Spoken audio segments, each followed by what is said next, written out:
Good morning, good afternoon, and or evening, and welcome back to the Den and to another Marvel's tier list video brought to you by This a Dirty Casual. That's right, today I am going back and I am revising my Vanguard tier list. I started out, it was like, who I find good, but also who I like playing in. I did this like flip-floppy thing in the middle of it. It was bad. It was bad, and that will be linked in the description down below in case you just want to see how bad it was. But if you'd like to see a good tier list, I will also have the previous tier list, the Strategist tier list, linked in the description down below. But we know who the Vanguards are. We know what they do. There are big walls. There are tanks. They're in the right combinations, both our tanks and our DPS. So how am I going to be revising this list? Let's find out. Now, in the previous list, just to kind of go ahead and recap some things, I had Hulk and Magneto up here in the S tier. And then I had Strange and Groot down here in the A tier. I had Cap, Thor, and Penny in the B tier. And this is where things kind of went off the rails, is when I started waffling and putting stuff in the C tier. I had The Thing, Emma, and Venom. Well, this tier list is going to be more like the tier list that, you might have been expecting out of the Strategist tier list, and I'm going to be ranking the ones I find the best. We're going to start out with The Thing. That's weird. There we go. Going to be starting out with The Thing, and with The Thing, I originally placed him in B tier, and then I moved him down into C tier. Well, The Thing, personally, I am going to place him in B tier. Now, the reason I'm placing him in B tier is because he's got some great abilities. He's gotten some rework, so he can now do his little leaping thing to get damage resistance. He can hit an enemy with that to get up in their face. He's got the ability to still give that to himself and a teammate. He's got the Haymaker, which you can just pop off like it's your main attack. If you throw it in combination with your main attack, you can throw out some damage pretty quick. Thing has got good mobility. He knocks people up into the air. He resists, like, anti-mobility type things. I think they're called control effects, but basically where you would slow him or root him or stun him in place, that ain't gonna work with him. I believe you still can stun him, but it's not like an immobility. He can't be immobilized, is basically what it's supposed to be. That's what I'm trying to say. And I'm going to be placing him in the B tier because he's got good damage. He's got fairly good ease of use. He can take a lot of damage, but he is someone that will get melted. He is a character that is designed to kind of charge in, use his ability to knock up and knock away to disrupt the enemy, but without supports. Like, if you aren't getting heals, this isn't like a Magneto or a Strange or a Hulk where you can pop up like a defensive move and try to absorb some damage. Nah, you're taking it all. And I really like The Thing. Like, me personally, I want to put him up here in B tier because I like how mobile and disruptive he can be. I like being able to leap around the map. I'm Ben Grimm, and it's freaking clobbering time. Like, what's not to love about him? But objectively, I'm going to place, I don't know. Weird. But going to be placing him in the beer tier. The beer tier, yes, because he can down some beers, but I'm going to be placing him in the B tier because he's not very well rounded. If you're looking to put out some pain and some damage, you can do that. If you're looking to kind of shake things up on the OBJ for a play or two, you can do that. But as far as an all-arounder, as far as somebody that can be both offensive and defensive, which when you're playing as a tank, defense is a big part of the game, Ben doesn't accomplish that so well. He's a great offensive tank. If you're looking for someone to be a pusher, a bruiser, try to run up into the middle of the enemy, be able to absorb some damage, create a hole to push into, Thing's got you all day. Ben can do that in spades. But when it comes to having to be on the defensive, Ben is not the best of choices. He can still do good, but you're going to be more relying on your supports than you are your own abilities at that point. So that's why I'm placing him in the B tier. Now, the next person that we're going to be coming up to here, I'm going to put him in the B tier, is Thor. Now, Thor originally was placed down lower, I believe. Double checking. No, he's staying right where he was. So Thor ain't moving, and Thor has gotten some reworks to his kit, right? He hasn't had like a whole bunch of his kit changed up and it doesn't play the same way, or it's not the same abilities as you know before. No, they more just kind of provided some fixes for his kit that weren't working very properly, and he is just like the Thing. He is a good pusher. He is a good bruiser.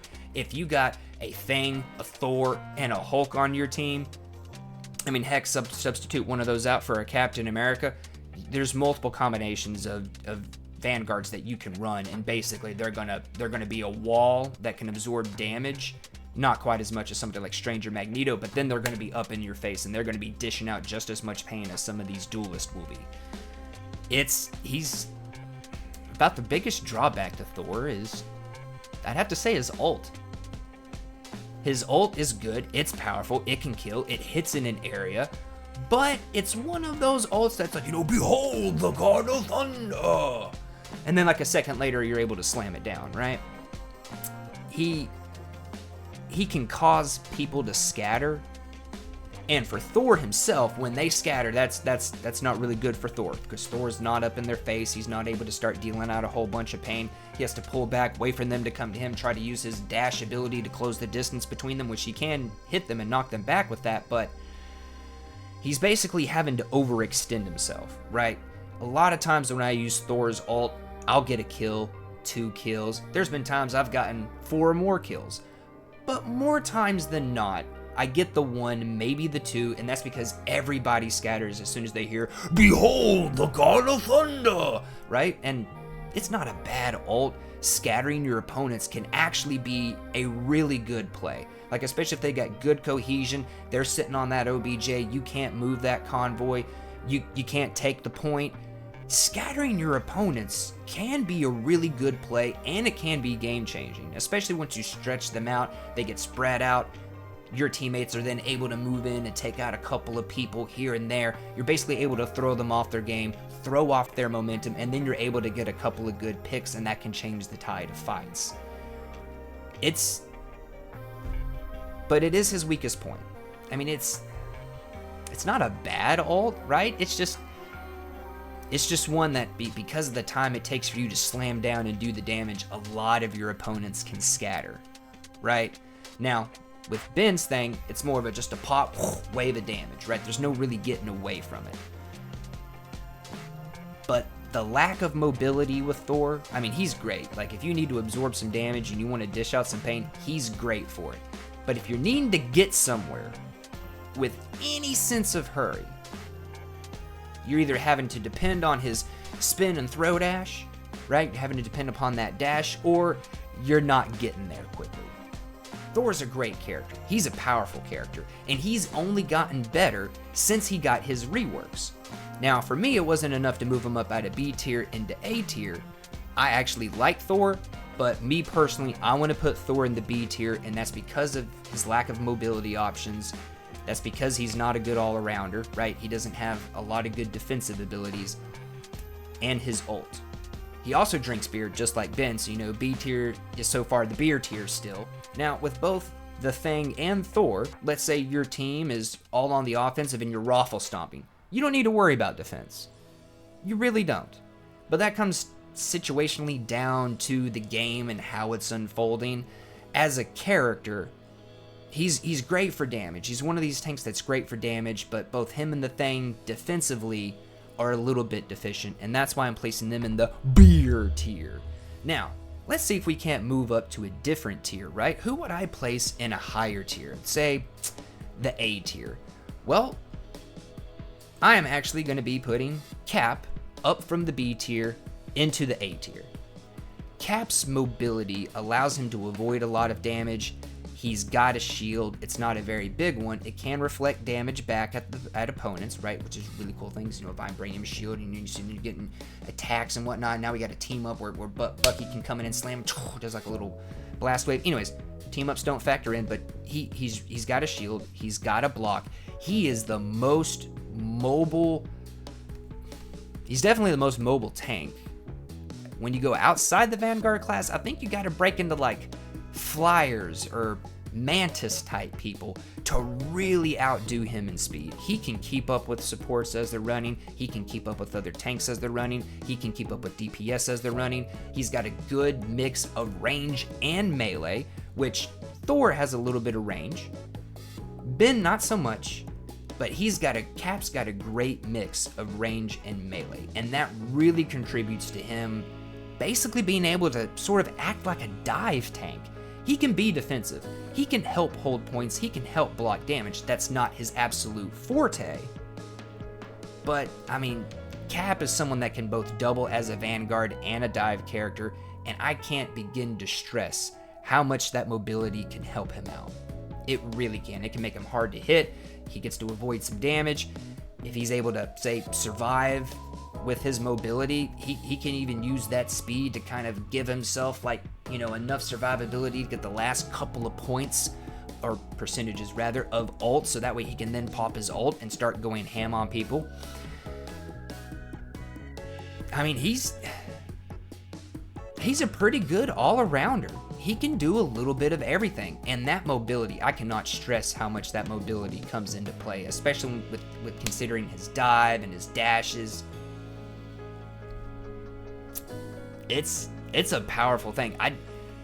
Playing as other tanks, I kind of favor more of that I am the wall kind of tanks, right? That's who I tend to favor. You know, those more defensive options that have a lot of tools in their kit. But Cap, Lord, you got a damage wall running around at like Mach 2, like, well, for Marvel Rivals, it's Mach 2, right? But I really didn't think his mobility was going to be that big of a thing. Oh, so he's fast, whatever. Then I played as Cap.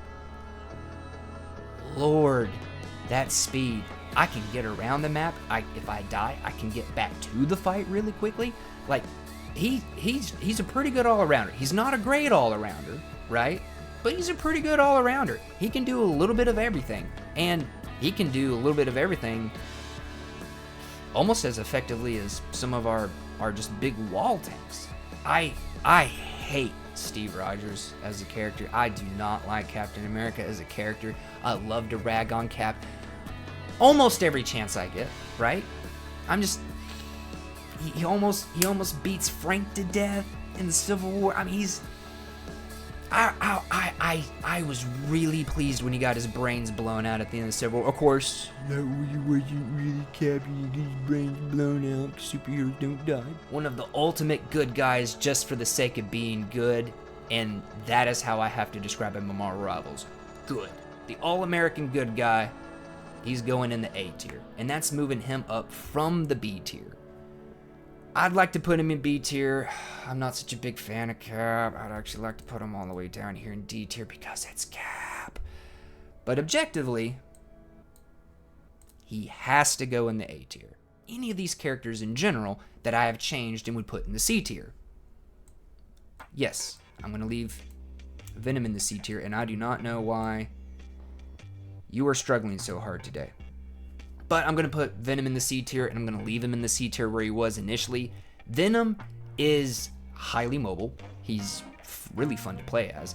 Being able to use 2 different abilities and get a ton of extra health and even a little bit of damage resistance, and I can hang in the fight, I can keep going, I can ensure that I can get away safely. It's a good thing. He's got the tentacles that shoot out and around. It gives him a little bit of range. Not a whole lot. He's still pretty much a melee character, but it gives him a little bit of range. He's got a dive that can disrupt foes, kind of land down, surprise, mother, and here he is, right? But as a tank, I mean, he's a really good harasser, right? As one of my community members, Angel likes to say, he is just a fly on the wall. I can see where she gets that, the swing and the dive to get into things. And he can even use the dive to escape and get away and dive down behind cover if some range people are shooting at you or someone's trying to chase you. It can be a very useful escape tool. But he's really depending on that web swing to get him in and out of things. And as you probably saw from the Dirty Casual Try Spider-Man, there are some settings that you can go in and you can try and change around. Might make how the swinging works, like, make a bit more sense to you or flow a bit better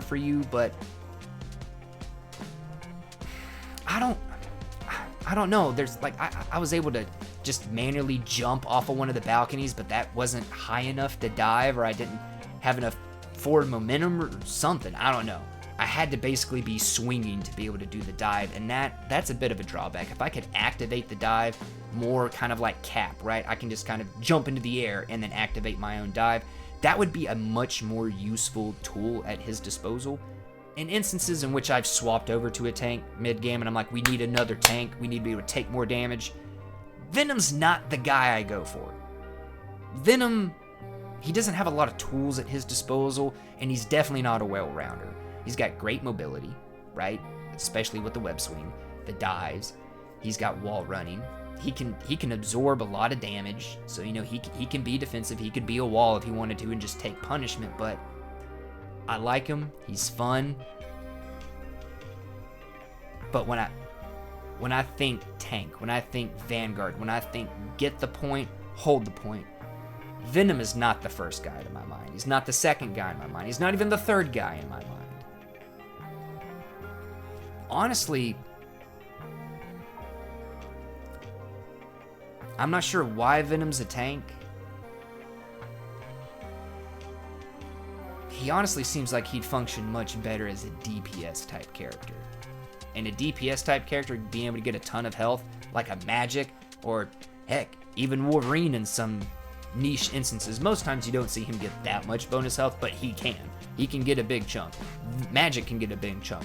Venom can get the biggest chunk. There are so many other tanks that can do the job of a tank and do it better than Venom.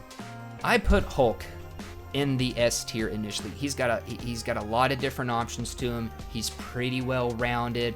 He doesn't have any really good like defensive abilities. One thing he can do that you can either use defensively or offensively, and it can be really powerful, and more times than not, it's going to kind of change the flow of the fight.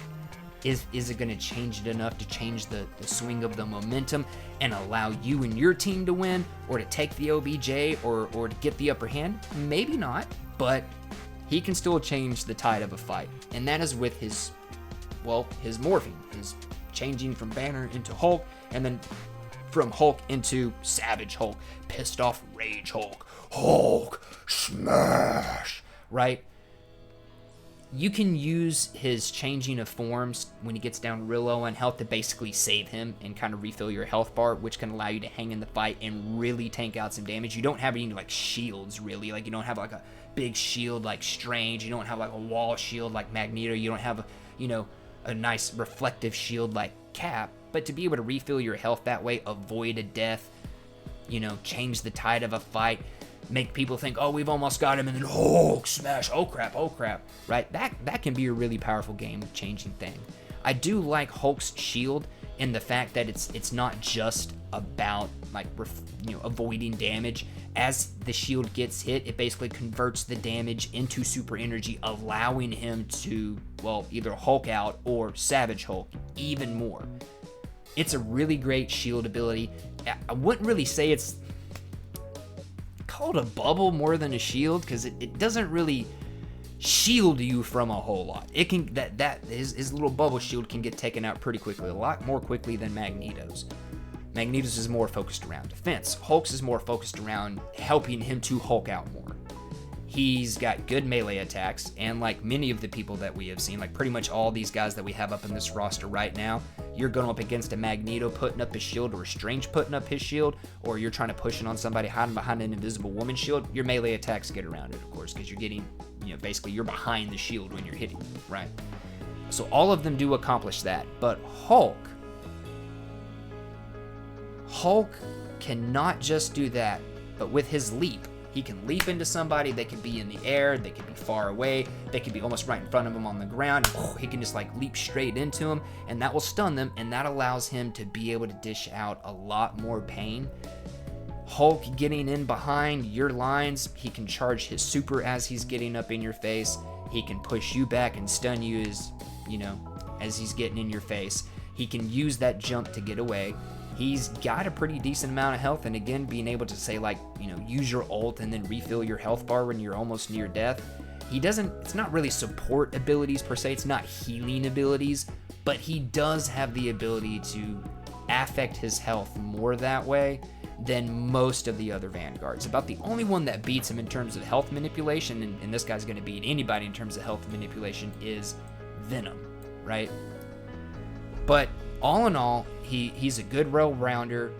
Also, you know, Hulk's got some of the best costumes in the game. You know, you got Green Scar, you got Joe Fix-It.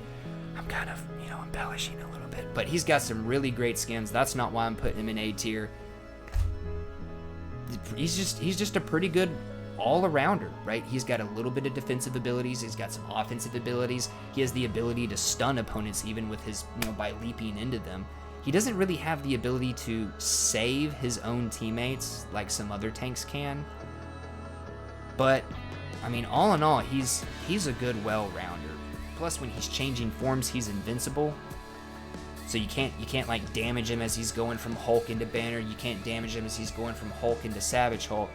And that can buy a couple of seconds for your team to get back to point, to get back there to help you out. It's not something you'd really think about, right? Like, oh, hey, you know, I'm invincible, but I'm kind of rooted in place while I'm going through this animation. So, you know, your thought is not going to be, oh, my team is catching up to me, or my team is kind of getting you to get back to the point. We're going to be less staggered. You wouldn't think that, but that is oftentimes a side effect of Hulk changing forms, at least when he's manually changing forms. No, that couple of seconds of invincibility in his animation is not making a huge difference, but it's more than you think it would. It can be more powerful than you think it would. You know, I'm sitting here, I'm on the point, I can be holding overtime, and that gives a couple of seconds for my team to catch up. Some of these characters can move really fast with some of their abilities, so a couple of seconds can be the difference between I'm fighting someone by myself as Hulk, and now I've got an Iron Man and a Scarlet Witch and a Luna behind me, or a Mantis, right? It can be the difference between having support and having no support, and I mean, it's just kind of a side effect. It's not something that you're like really trying to use the move for, but it's a wonderful side effect. So that's why I'm going to be moving Hulk down from S tier into A tier. As much as I want to put my boy up in S tier and I want to leave him in S tier, objectively, Brocephus, Hulkmeister, he's got to go in the A tier. Do I have any D tiers? I think the Duelists will probably be the only list that actually has one or two people in the D tier. Anyways, the next one I'm going to be moving up is I'm going to put Emma in the C tier. Emma can be powerful. Emma can be good. Emma's got some great all-arounder abilities. She can do a lot of damage in Diamond Mode. She can spin kick somebody into a wall and pretty much knock them out from full health. She gets damage resistance while she's in Diamond Mode. She's harder to kill. Wouldn't that be great for a tank? Yes, it is great. But Diamond Mode, you have to get into melee combat. So if someone sees you go into Diamond Mode and you're trying to get up to them, or you get up in their face and then you try to go into Diamond Mode, they're going to have the ability to basically get away from you, push you back, prevent you from really being able to use Diamond Mode to its fullest. Diamond Mode is powerful, and in close quarters maps, whoa, watch out for Diamond Mode. Seriously, watch out for Diamond Mode. She's got a diamond shield that she can adjust the range of how far it goes out, so she can like place it right in front of her to provide some cover and for her team, or she can push it all the way out right into front of the opponent. So say you got Iron Man doing a maximum pulse or Fear Magneto, you know, she can place that shield like right in front of him so it intercepts the shot, doesn't even get close to him. But it's kind of a smaller shield, right? You gotta place it well. And if the enemy's got any kind of mobility, they're probably going to be able to get around it. And, well, I don't know the exact numbers, but in my experience playing against Emma and playing with Emma, her shield does not last as long as somebody like Strange's or Magneto's. And while she's got other abilities that kind of compensate for that,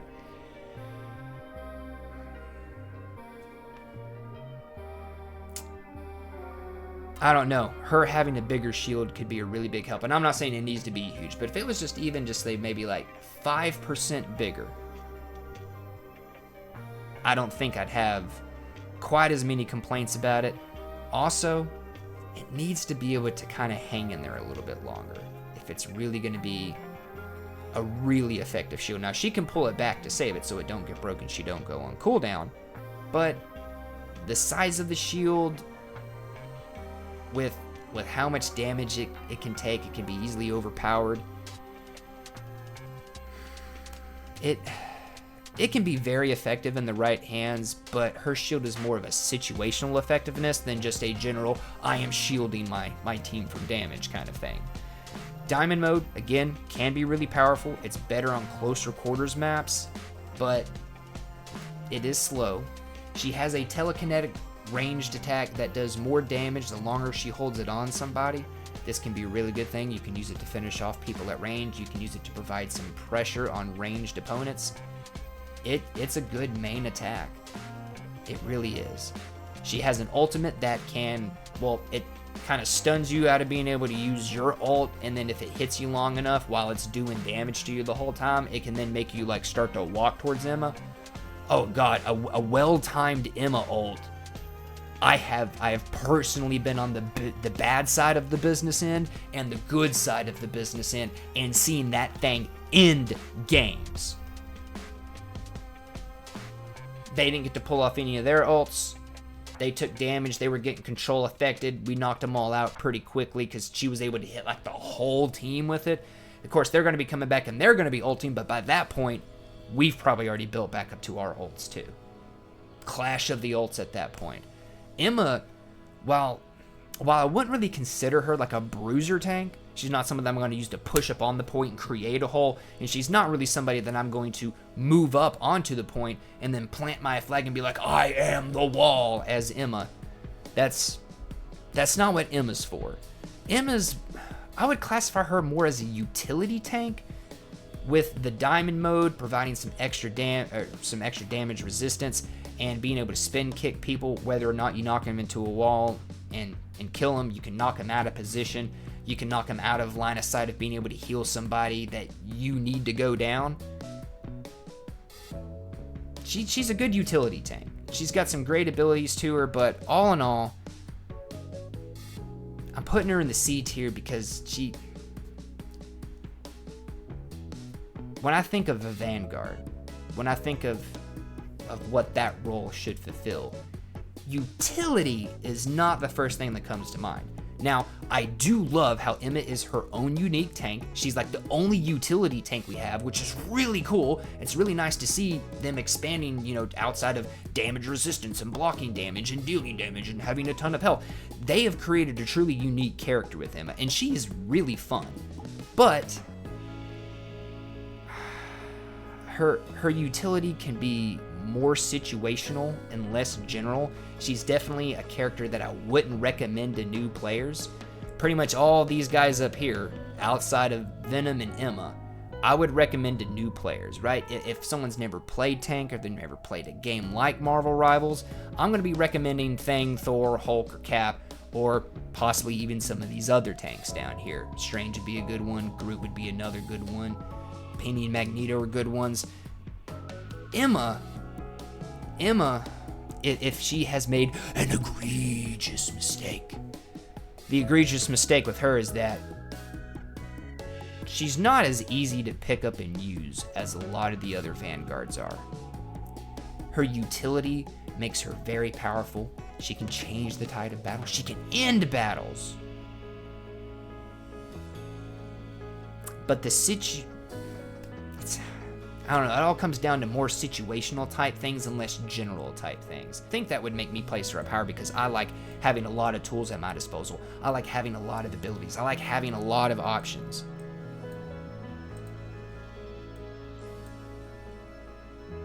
Tier list, what is wrong with you today? But objectively, I'm putting her down here in the C tier. Personally, if I'm going off of just personal preference, I like to throw her up in the B tier. Personal preference, nobody would get down below B tier. Personal preference with me. But objectively, she's going to go down here in the C tier because while she does have a lot of utility, that utility is not something that really applies into every situation or every game or every fight. So, let's look at some stuff that you kind of might expect to stay the same. I'm going to be leaving Penny in the B tier That's where she was in the last game, or the last list. That's where I'm putting her in the revised list. She's not so much of, I mean, she can tank some damage. She can block a lot of damage. Her main strength comes from her ability to apply healing over time to herself, and of course, spitting out mines. She doesn't have a shield. She can't, I am the wall, and throw up like a big, you know, Master of the Mystical Arts type shield or a magnetic wall shield. Like, she can't do that. But her mines, the amount of damage that they do and the amount that she can put out, and then she has her little nest that she can put out that also spits out mines, unrelated to Penny. This can get even worse with the team up with Rocket this season, because his BRB spits out mines, so you can create like a massive minefield with the two of them. But back to Penny, specifically. When she puts out her nest that also spits out mines, if you can stick these mines on walls, you can stick these mines on the grounds, you can throw webs out in some unexpected places, and you can put her mines in those webs. She can basically make a wall out of mines. Now, is that more of like a defensive wall? Is that something that really blocks a ton of damage? No. But she can hold a point by dishing out more pain to the enemy in less expected ways than any other Vanguard. She also functions really good as an anti-air character. She's got infinite ammo on her main attack, so you can literally just hold down main attack and just walk around the game looking around. Oh, hey, look at that piece of artwork over there, and you're just shooting the whole time. It's wonderful. For a dirty casuals, for a dirty casual like myself, doing real great today. She functions really well as an anti-air because I can just literally constantly spam her attacks, and I can press her other ability buttons, and that will interrupt her main attack, use those abilities, and then she's immediately do. Really great anti-air. She can do some snipe and put some pressure on the backline. You wouldn't think it, but with infinite ammo and you never have to stop shooting, yeah, arc some spider mines kind of close to there, and then just lay on the pain.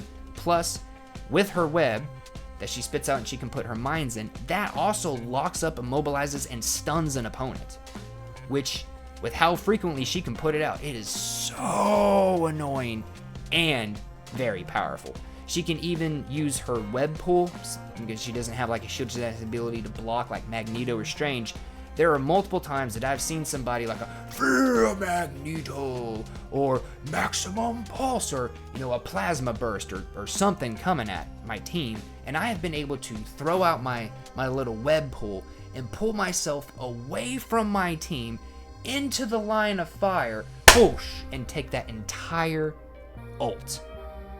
And my team doesn't get hit. Granted, I die. That doesn't make my stats look all that good, right? I mean, oh, hey, you died again. Now you gotta get back. And she's not the fastest character. The web pool, it helps a little bit, but again, she's not the fastest character. She can run up walls, but still, just not the fastest mobility-wise.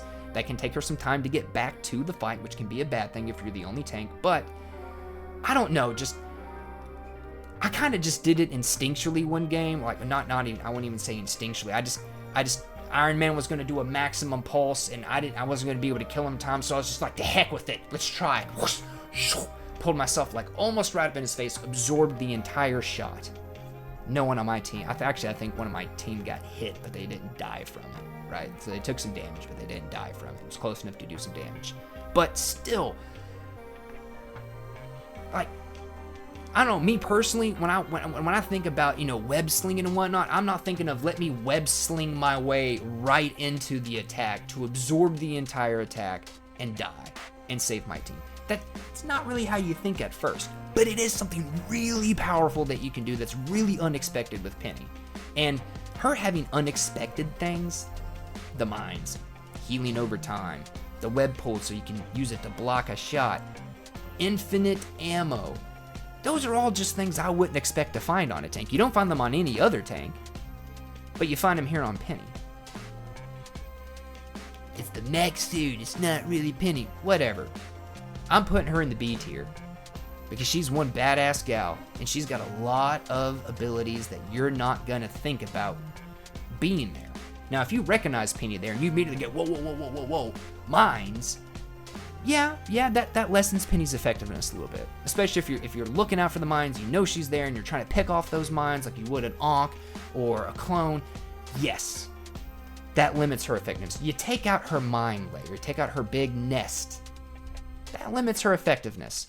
She can get limited in her effectiveness pretty easy. There's things that she depends upon to be the most effective that she can be.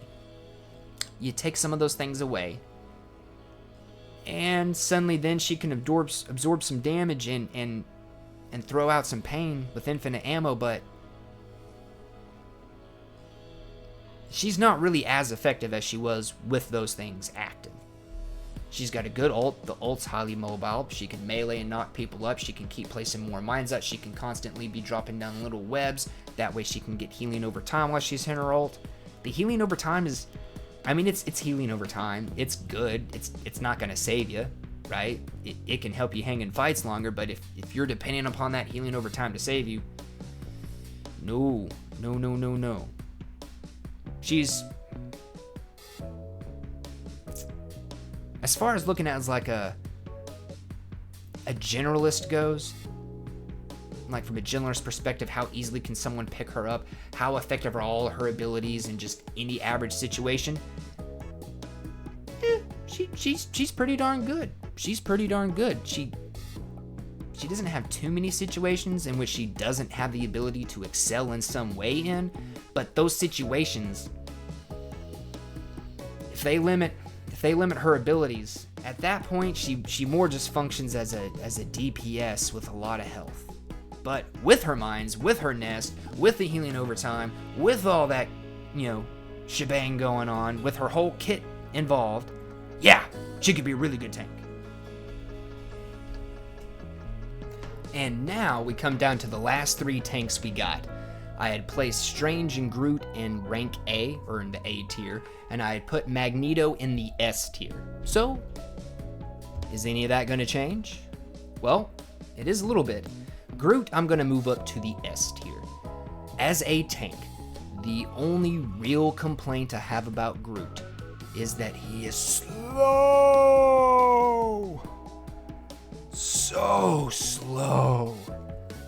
But outside of that, there's not a whole lot that I'm going to attribute as a negative to him. He's got a great ult, locks in people, damages them, roots them, groups them up closer together. He's got a melee attack that can pierce through people, and it can even reach out and touch some flyers. Like, it's got a longer range than I expected it would have. I expected it to be very close. It's not. It actually reaches out pretty far. He's got a shield wall that gives him bonus health. He's got a shield wall that allows him, if he attacks it, can lash out and attack enemies on the other side. Of course, they block damage.